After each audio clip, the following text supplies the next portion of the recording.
Hey guys, welcome to the channel. Welcome back if you're a subscriber. My name's Neil and it's time for another episode of Would I Lie to You? I was going to record this yesterday, but yesterday turned out to be the hottest day in the history of Vancouver, my hometown.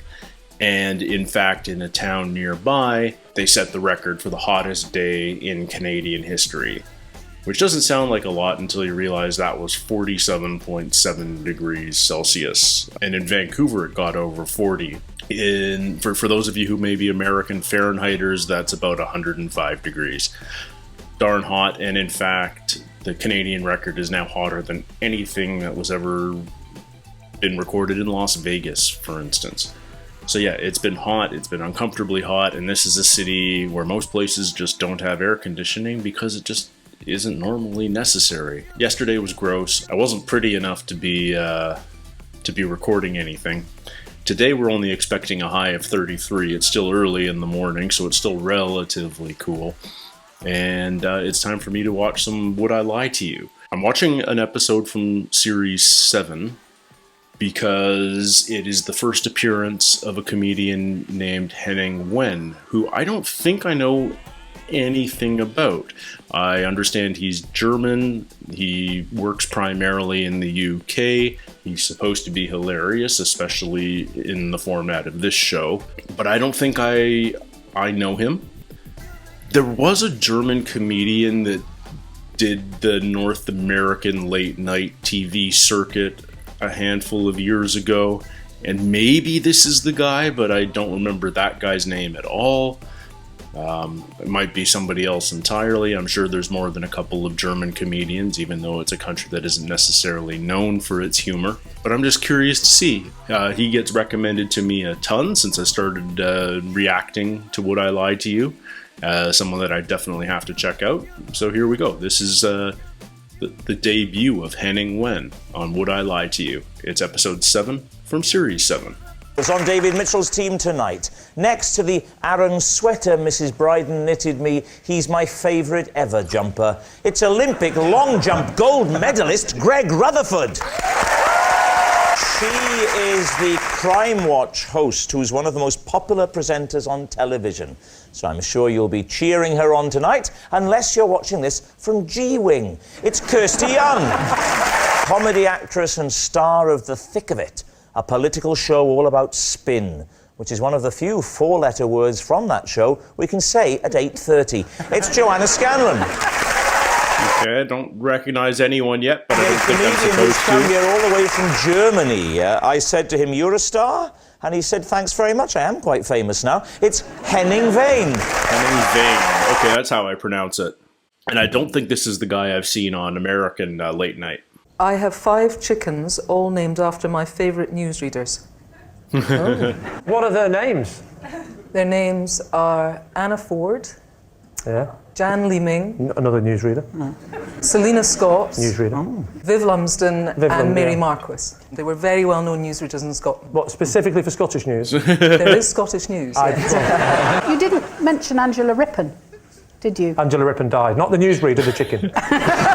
Actually, it was Moira Stewart that died. Oh, not Moira. Just the way you're looking at me is putting me off. I really had it. I have to say, This is Kirsty, not the first time a woman has said that to me. What breed of chicken are they? They are Burford Browns and Oh. Cotswold Leg Bars. Those are real chickens. How do you know so much about chicken? You seem to know a lot. Well, I know that. Well, in Waitrose. I know Waitrose is a grocery store. Can I ask why you didn't have any male newsreaders? We didn't want a cock. Yeah. Is it me or is it getting hot in here? When you say they are your favourite newsreaders, how Can I do just you... say, of all the people we've had on the show, you're the most, it sounds like you're actually interrogating. It's the accent. I'm sure when you watch stand-ups, you think, well, they're good, they're not so good, they're... Oh, I hate a lot of them. Right. so Jan Leeming then, what were her markings? Well, she's a rather dignified bird, and she's a very good layer. Again, are we... A very good lay. I'm not buying that. I don't think that's true. I'm impressed with the pull of information. I think it's true. No, I think it's the truth. It's the truth. It's true. Yeah. For 3 weeks, I was listed as a missing person by Interpol. When did this happen? In the mid-90s, I was in Morocco. What were you doing there? I was on a bike ride in Spain. You were on a bike ride in Spain in Morocco. Can I have a moment to chat with my client? I met someone in Spain on a train. Was this bike ride in Spain happening on the train? Because I know that you get those Spanish bike rides on trains in Morocco. There was bad weather, and that's why I took the train from the north of Spain to the south of Spain, because apparently there was better, It rains mainly more in the agreeable plain in the bicycling north. weather. I met that Moroccan bloke on the train. Yeah, does he have a name? I can't quite remember, but it was Mohammed or something. It's a good bet. It's a good bet. He asked me if I wanted to join him to go to Morocco. And then I thought, well, I've never been outside Europe. In for a penny, in for a pound. So what's the worst that can happen? How did you find out that you were on the Interpol list? I realised once I was back in Spain, and I rang my parents, and for them it was like someone found them from beyond the grave. So from what port did you leave Spain? Well, we left Spain from Algeciras Yeah. and went over to Ceuta, which is one of the two Spanish enclaves in the north of Morocco. Good answer. It is. Geographically accurate. What were you doing? I was travelling with Mohammed. My client is getting mixed up. Now, what happened is my parents got involved. I sent a few postcards, one of them, to my friend Mark. I've joined the Foreign Legion. Probably see you never again. Have a good life. Mark being a quite clever boy. So, okay, with this postcard, I can have a lot of fun. I go round Henning's parents. Your friend Mark Yes. used this postcard to mentally torture your parents. Yes. I'll make his parents think he's disappeared forever for a laugh. Yes. Where's German sense of humour? He had to collect a suitcase full of books from a cafe in Ceuta. It's such a random story, it has to be true. But why books? Well, it was back in the mid-90s, people were still reading. He went to a cafe in the Spanish enclave of Morocco Yes. to collect a suitcase Full of which books. he told you was full of books. You know what it sometimes is like, isn't it? Like, well, I can't quite think of an example.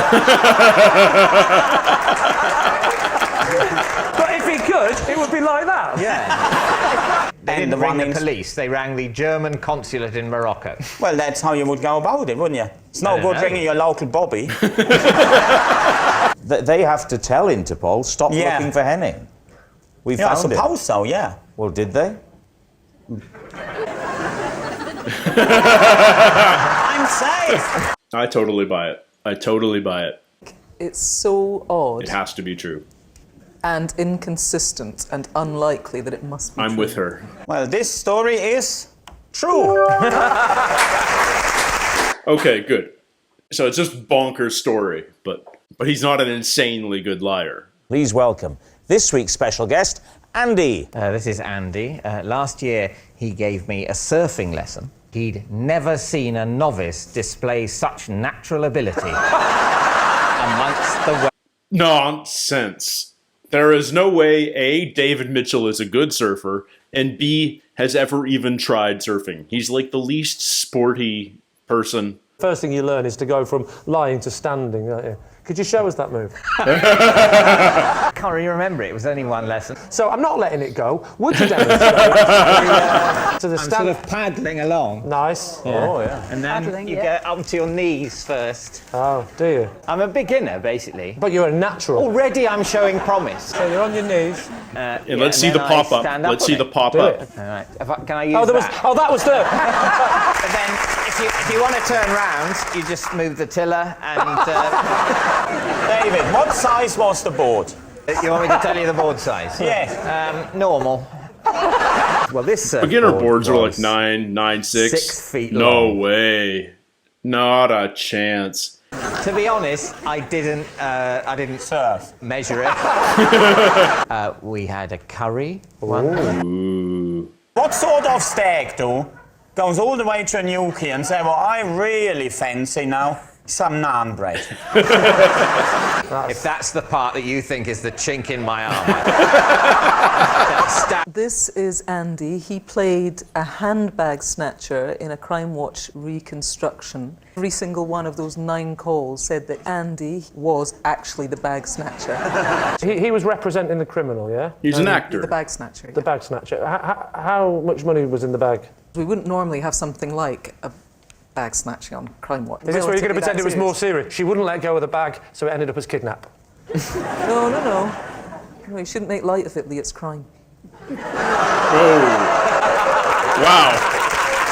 Smackdown. The people rang up the BBC and said, I think I know who did it. It's the person I've just seen doing it in the reconstruction. Yeah. Just to be clear, this has never happened before. You don't say. I would go as far to say it's never happened at all. This is Andy. I beat him in a speed eating competition where I ate more than 1 kilo of ribs. That's not a ton of ribs. It's only a kilo. Where was this? At a training camp. Andy's an athlete, What's his event? 110 metre hurdles. If you're wondering what a kilo of ribs looks like, Oh. So that's a it kilo of ribs. smells. It's like what, 2 So racks? that. How Okay. long did it take you to eat this much ribs? About 6 minutes. 6 minutes to eat all 6 that? minutes. It's mostly bone. But how did you know whether you'd finished them or not? They weren't there anymore. Let's do it logically. Okay. Let's assume there is 60 bits on the racks, which works out as 6 seconds a thingy bob. 1, 2, 3, 4, 5, 6. That's doable. It is. I think that's totally feasible. I think that's an accurate amount of time for 2 racks of rib if you're really rushing. I'll go for the rib eater. He also looks a bit like a surfing dude, and dare I say, criminal. am I a criminal? I think it's Greg. I'd go Greg as well. And no one's considering David. So my name is Andy, and Greg did once beat me to eating 1 kilo of ribs. And it's not. I have had to stop listening to a classic 1980s pop song because every time I play it, it makes my baby daughter cry. What song? What is the song? I can't talk about it. Ultravox, Vienna. It happened 3 times randomly, and on the 3rd time I thought, this has got to be. I'm not sure I even know the song, so After the 3rd time, you decided, okay, I'm spotting a trend, and then you played it a 4th time. 4th time, I even filmed it. I thought I'll film the evidence. I think it's true, because I think the pitch of the music, I think it is the kind of thing that could disturb a little baby. I'll take it's true too, because it's a random song choice. It is, in fact, true. Rather excitingly, Here's the video. can prove it. So I'm going to play this once and we'll never do Oh, this again. he looks weird with a I beard. promise you we'll never do this again.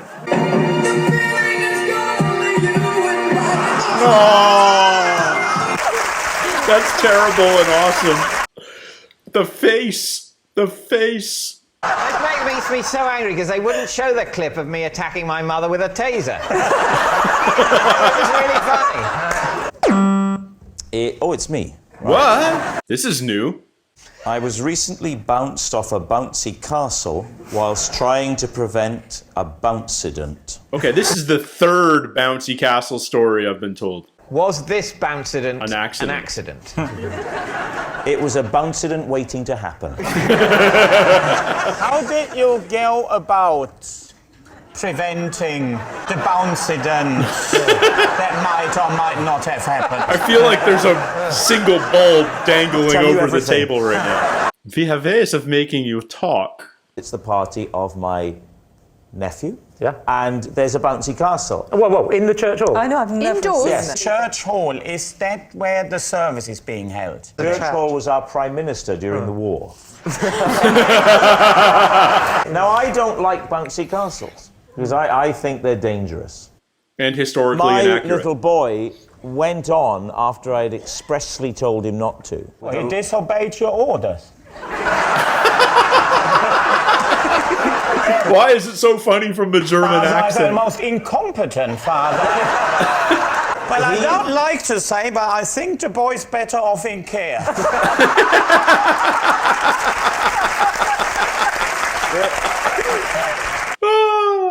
It's true. I mean, it's such a novelty going to Bryden. Well, then I must say true. We'll say it's a lie. Just to be an Well, alternate. it's actually true. And I can reveal that David's team have won by 3 points to 2. My individual liar of the week this week is Henning Wehn. Good night. That was a fun episode. I've never seen Bryden tell a story before. That was a novelty. And Henning's hilarious. I don't know. There's something about the German accent that in certain circumstances is just freaking hilarious. I think when you lean into the stereotypes a little bit, it can just be very, very funny. But his story, I believed it from the beginning, mostly because I have a former girlfriend who, while in Spain, decided on a whim to go to Morocco herself. So I know what it's like when I can believe it. I've heard the stories of what it's like when you're just voyaging around Spain. Sometimes you just get that impulse to go to another continent. But yeah, really hilarious. I will definitely be looking for more of his episodes down the road, and I'm looking forward to them. Thank you guys so much for hanging out with me today. As always, it's a blast. I'd love to hear more of your recommendations down in the comments section. And until the next one of these, take care, stay healthy, and we'll see you soon. Cheers.